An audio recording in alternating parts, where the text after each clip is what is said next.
আৰু ওৱানৰ question number 1ত আমাক কৈছে কুৱেশ্যন আমাক দিয়া আছে যে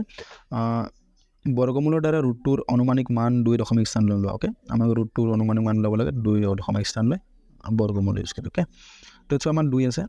এতিয়া আমি এইটো কি কৰিব লাগিব ইয়াত এনেকুৱা এটা সংখ্যা ল'ব লাগিব যেটো আমি ইয়াত লওঁ ইয়াত যদি 1 লওঁ ইয়াতো 1 2 ল'লে 2 যদি আমি 2 লওঁ 2 দুগুণ কি হৈ যাব 4 বেছি হৈ যাব তো আমি ল'ব লাগিব নিশ্চয় 1 তো ইয়াত যদি 1 লওঁ ইয়াতো 1 ল'ব লাগিব 1 গুণ হৈ যাব আমাৰ 1 ওকে এটা সিম্পল হৰণ কৰাৰ নিচিনা ইয়াত যদি কি হয় 2 পৰা আমি 1 বিয়োগ কৰিম ইয়াত হৈ যাব 1 ওকে যেহেতু আমি ইয়াত 1 লৈছোঁ ইয়াত 1 লৈছোঁ তো আমি 1 আৰু 1 যোগ কৰিব লাগিব আৰু 1 আৰু 1 যোগ এপ্লাই হৈ যাব আমাৰ 2 ওকে এটা চোৱা ইয়াৰ পিছত আমি এনেকুৱা এটা সংখ্যা ল'ব লাগিব যি ল'ম ইয়াতো সেইটোৱে ল'ব লাগিব ওকে এইটো কথা মনত ৰাখিবা আমি যি ল'ম ইয়াতো এইটোৱে ল'ব লাগিব 1 ল'লে ইয়াত 1 2 ল'লে 2 ওকে যদি আমি 1 ল'ম 21 হ'ব ইয়াত 1 হ'ব 21 গুণ 21 ইয়াত যদি আমি 2 ল'ম 22 দুগুণ 44 এনেকুৱা হ'ব তো ইয়াত আমাৰ 1 আছে তো 1টো সৰু আছে তাৰ কাৰণে আমি দশমিক বহাই ল'ম দশমিক লৈ এইটো কি হৈ যাব ইয়াত 2টা শূন্য আহিব আমি হৰণ কৰিলেকে এনে সিম্পল হৰণ কৰিলে এটা শূন্য আহে আৰু বৰ্গমূল যেতিয়া আমি ওলাম তেতিয়া আমাৰ 2টা শূন্য আহে ওকে এইটো কথা মনত ৰাখিবা ইম্পৰ্টেণ্ট সো এতিয়া আমি কি কৰিম ইয়াত কেইবাৰ যাব চোৱা এতিয়া যদি আমি 22 লওঁ ইয়াত 2 হ'ব 22 দুগুণ 44 যদি আমি 23 লওঁ 23 ল'লে আমাৰ হৈ যাব মোটামুটি 69 এনেকুৱা হৈ যাব ওকে তো আমি কিমান ল'ম 24 ল'ম ওকে আৰু 24 আৰু 4 পূৰণ কৰিলে কিমান হয় চোৱা 24 আৰু 4 পূৰণ কৰিলে আমাৰ হৈ যাব 4 4 16 6 হাতে গ'লে 96 হৈ যাব ওকে 24 4 গুণ 96 হয় তো ইয়াত আমি কৰিম আমি 24 ইয়াত আমি ল'ম আমি 4 তেতিয়া এইটো হৈ যাব আমাৰ 96 ওকে এটা আকৌ সিম্পল আমি বিয়োগ কৰিম এফালে 10 আছিল 10 পাছ হৈ গ'লে আমাৰ যাব 4 এটা 9 9 পৰা 9 গ'লে আমাৰ কিমান যাব 0 তো নালাগে আমাৰ 4 থাকিব এতিয়া আমি চোৱাত আমি কি কৰিছিলোঁ 4 কৰিছিলোঁ ইয়াতো 4 আছিল তো আমি 4 আৰু 4টো আকৌ কি কৰিম যোগ কৰিম তো 4 আৰু 4 যোগ হ'লে আমাৰ কিমান যাব ইয়াত 2 হ'ব আৰু 4 4 যোগ হ'লে আমাৰ যাব 8 মানে 8 আৰু 2 ওকে এটা চোৱাত আমাৰ কি আছে 4 4টো আকৌ ইয়াত 1 ল'লে আমাৰ কিমান 281 হৈ যাব 281 গুণ 281 282 দুগুণ বেছি বহুত হৈ আছে তো ইয়াত আমাৰ কি দশমিকৰ কাৰণে 2টা শূন্য আহিব 400 হৈ যাব যদি আমি 2 লওঁ ইয়াতো 2 ল'ব লাগিব তো আমি যদি কৰি চাওঁ 282 হৈ যাব তেতিয়া নহয় জানো আকৌ ওপৰত আমি 2 ল'ম তো পূৰণ কৰি চালে কিমান হ'ব 2 দুগুণ 4 এফালে 8 দুগুণ 16 6 হাতত 1 গ'ল আৰু 2 দুগুণ 4 কে 5 564 হৈ আছে যিহেতু ইয়াত কি আছে 400 আছে তো ডাঙৰ হৈ আছে মানে একবাৰ যাব নিশ্চয় তো আমি 1 ল'ম ইয়াতো আমি কি কৰিম 1 ল'ম তো 281 গ'ল এইটো হৈ যাব 281 এটা আমি কি কৰিম সিম্পল বিয়োগ কৰি বিয়োগ কৰিলে হয় নকৰিলে হয় যেহেতু আমি উত্তৰটো কি অলৰেডি পাই গৈছোঁ তো এইটো আমাৰ কিমান হৈ যাব 1.41 ওকে আৰু উত্তৰটো এটা চোৱা এইটো আমি বিয়োগ কৰি দি আছোঁ বাৰু এইটো 10 পৰা 9 1 গ'লে আমাৰ থাকি যাব 9 ইয়াত 9 পৰা 8 গ'লে থাকি যাব 1 আৰু ইফালে 3 পৰা 2 গ'লে আমাৰ থাকিব 1 এইটো 19 থাকি যাব আৰু ভাগ শেষ ওকে তো আমাৰ উত্তৰটো হৈ যাব √2 = 1.41 ওকে এটা চোৱা কুৱেশ্যন নম্বৰ 2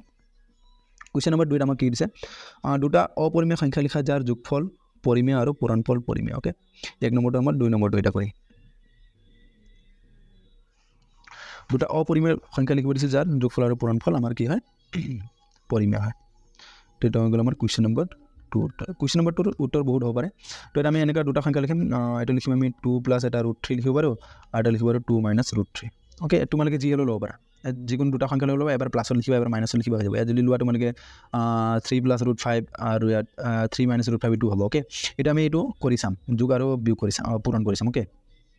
এইটো অপৰিমেয় হয় কাৰণ ৰুটত আছে এইটো কি হয় অপৰিমেয় হয় কাৰণ এইটো কি আছে ৰুটত হৈ আছে ওকে ৰুটত যোগ হৈ আছে ৰুটত বিয়োগ হৈ আছে তো এতিয়া আমি দুটাও কি কৰিব লাগে যোগ কৰিব লাগে তাত আমি কৰিম 2 + √3 প্লাছ আকৌ 2 - √3 দুটা প্লাছ কৰিব লাগে তো এইটো হৈ যাব আমাৰ 2 + √3 এইটো প্লাছ প্লাছ হৈ যাব প্লাছ √2 এইটো প্লাছ মাইনাছ মাইনাছ সৰি এইটো 2 হ'ব √2 নহয় 2 হ'ব 2 এইটো প্লাছ মাইনাছ মাইনাছ √3 এইটো -√3 + √3 কি হৈ যাব কেঞ্চেল হৈ যাব √3 পৰা √3 গ'লে 0 হৈ যাব তো সেইকাৰণে আমি কাটি দিব পাৰোঁ ওকে তো 2 আৰু 2 যোগ হ'লে আমাৰ হৈ যাব 4 যেটো কি এটা পৰিমেয় সংখ্যা মানে আমাৰ যোগৰটো কি হৈ আছে এতিয়া আমি পূৰণৰটো কৰি চাম আৰু যদি পূৰণ কৰি চাওঁ আমি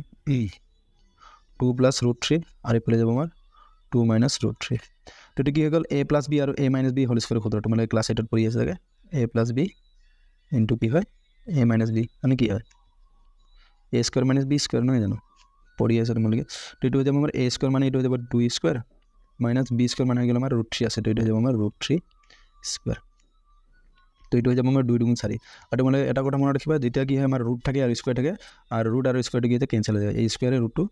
কাটি দিয়ে ওকে আমাৰ হৈ যাব 3 তো 4 পৰা 3 গ'লে হৈ যাব আমাৰ 1 যেটো কি এটা পৰিমেয় সংখ্যা হয় ওকে এইটো এটা পৰিমেয় সংখ্যা এইটো এটা পৰিমেয়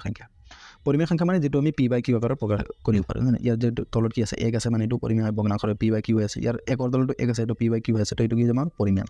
সিম্পল কথা মনত ৰাখিবা এনেকৈ যদি আমাৰ কি হয় গোটা সংখ্যা থাকে যিকোনো অখণ্ড সংখ্যা থাকে এইবোৰ পৰিমেয় হয় আৰু যদি ৰুটত থাকে তেন্তে কি হ'ব অপৰিমেয় হ'ব ওকে আৰু অপৰিমেয়ৰ বিষয়ে পাছত পাব বাৰু তো এটা চোৱা আমাৰ হৈ গ'ল 2 নম্বৰ কুৱেশ্যনটো হৈ গ'ল এতিয়া আমি 3 নম্বৰ কুৱেশ্যনটো চাম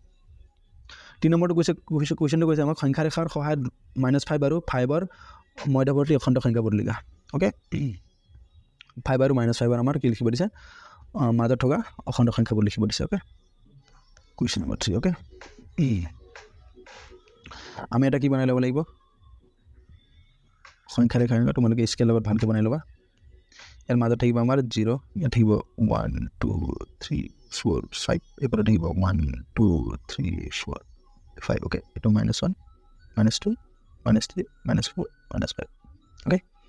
এইটো 1 2 3 4 5 তোমালোকে এইটো ভালকৈ স্কেলৰ ৰাস্তা নিবা তোমালোকৰ যোনটো চেণ্টিমিটাৰ থাকে ন 1 চেণ্টিমিটাৰ তাত দাগ দিবা অ'কে তো ইয়াত আমাক কি ওলাব দিছে সংখ্যা ৰেখাৰ সময়ত এইটো আমাৰ কি হয় -5 আৰু 5ৰ মাজত থকা অখণ্ড সংখ্যা মানে কি হয় এটা সংখ্যা ৰেখাত কি হয় আমাৰ যিমানবোৰ 0কে ধৰি ইফালে পজিটিভত থকা 1 2 3 এইবোৰ আৰু ইফালে নেগেটিভত থকা -1 -2 এইবোৰ কি হয় গোটেইকেইটা আমি কি কওঁ একেলগে অখণ্ড সংখ্যা বুলি কওঁ আৰু ইংৰাজীত কি হয় যিটো ইণ্টিজাৰ মই প্ৰথম ক্লাছত যোনটো আছিলোঁ মোৰ ভিডিঅ' তাত চাই ল'ব পাৰে মই তাত বুজাইছোঁ এইটো হৈ গ'ল আমাৰ ইণ্টিজাৰ বা অখণ্ড সংখ্যা অ'কে তো আমাৰ ইয়াৰ মাজত থকা অখণ্ড সংখ্যাবোৰ লিখিব দিছে তো ইয়াৰ মাজত কি আছে 4 আছে 3 আছে 2 আছে 1 আছে 0 আছে -1 -2 -3 -4 -4 লৈকে হয়নে ইয়াৰ পৰা আমাৰ ইয়াৰলৈকে তো ইয়াত আমি লিখিব পাৰোঁ -5 আৰু 5ৰ মাজত থকা অখণ্ড সংখ্যাবোৰ হ'ল আখৰ বুজি নাপাব পাৰা মই কিন্তু কৈ আছোঁ তোমালোকে ভালকৈ লিখি ল'বা অ'কে